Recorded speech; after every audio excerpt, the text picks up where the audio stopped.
then I'm gonna say Happy Father's Day. Happy Father's Day to me, y'all.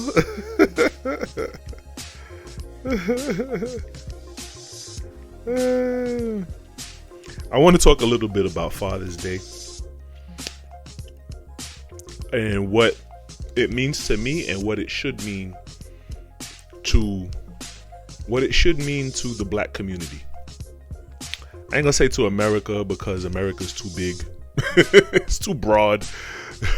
You know what I mean? I'm in the black community. I'm a black, I'm a black.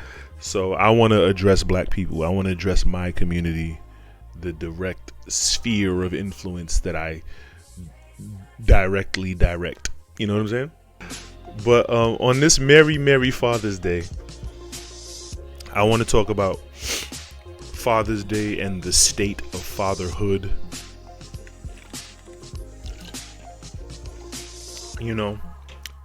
And fatherhood in the black community and what it is and what it should be. You know what I'm saying? I'm not gonna get into the history lesson. It's not worth it. It's not. It is always worth it. It's always worth being vigilant and mindful of our past and our history. But I want to look forward. You know what I'm saying? That's just me. I want to look forward. And so yeah, fatherhood is very alien, has become very alien to the black community. For so many people, so many black households, they're not families, because family is man, woman, child, right? You see what I'm saying? And so a lot of black people don't really understand structure and order and authority. You know what I mean? Because they've never seen it. And a lot of that comes from the fatherlessness. You know what I mean? And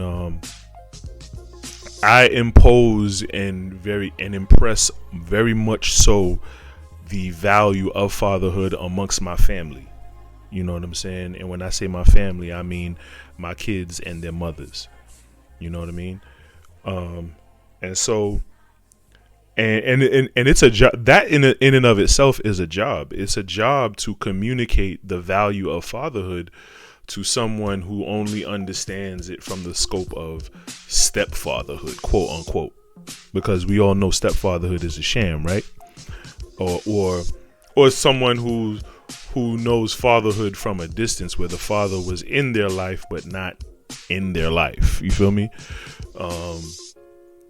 And so as a black person in the black community, you come across, even if you might have had a mother and father in your home, you're bound, inevitably, imperatively going to come across people who have no notion of what fatherhood is and the value of it and what it means and how and the dividends that it pays through your life. And you even see people go as far as arguing against the value of fatherhood, or trying to relinquish the value of fatherhood. You know what I'm saying? And God bless, I pray for those people who bless their hearts. I've had people, I remember when I worked in the education industry, I had people argue me under the table about how, like, fatherlessness in the home has no bearing on the child's education, and it's no factor to the child's performance in school. Like, really? This is what we're doing?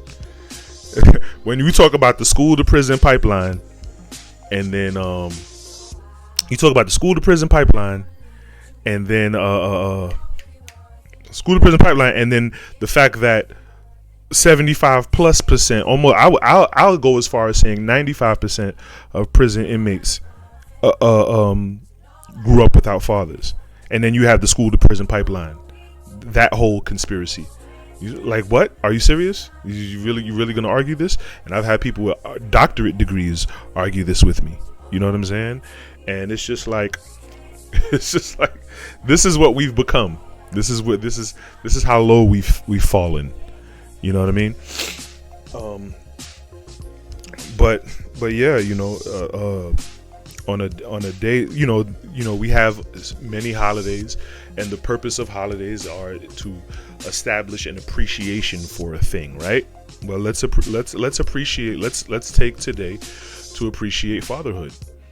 Um, and then as before the stream started, I was thinking about how much black people love to tear down authority.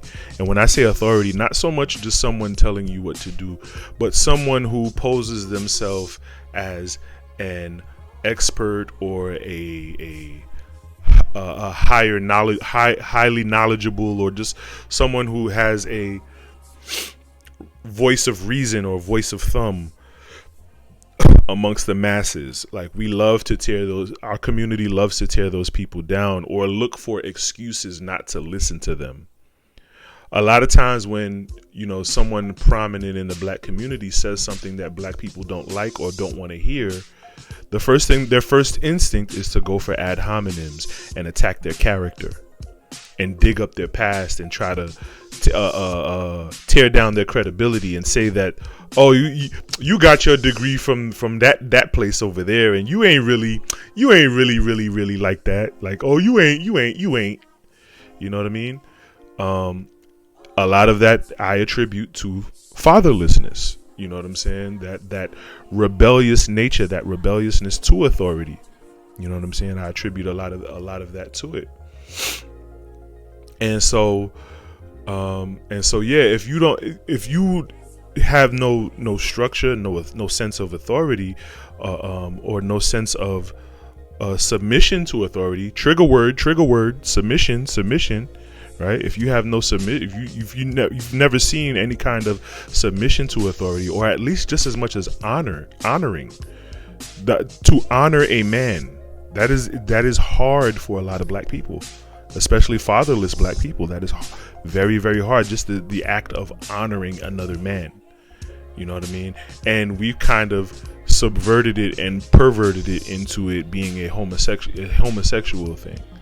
You know what I'm saying? Like giving another man a compliment and giving another man grace and so on and so forth. Oh, another man, really? Like, you know what I mean? No, I'm giving respect where respect is due. I'm giving credit where credit is due. I'm honoring greatness. You know what I'm saying? What you give, you shall receive. You know what I mean? And so this is the long way that a lot of fatherless black people have to go. And I think just about 95%+ of our issues in our community stem from fatherlessness. And I'm not going into the history lesson. But it has to start somewhere.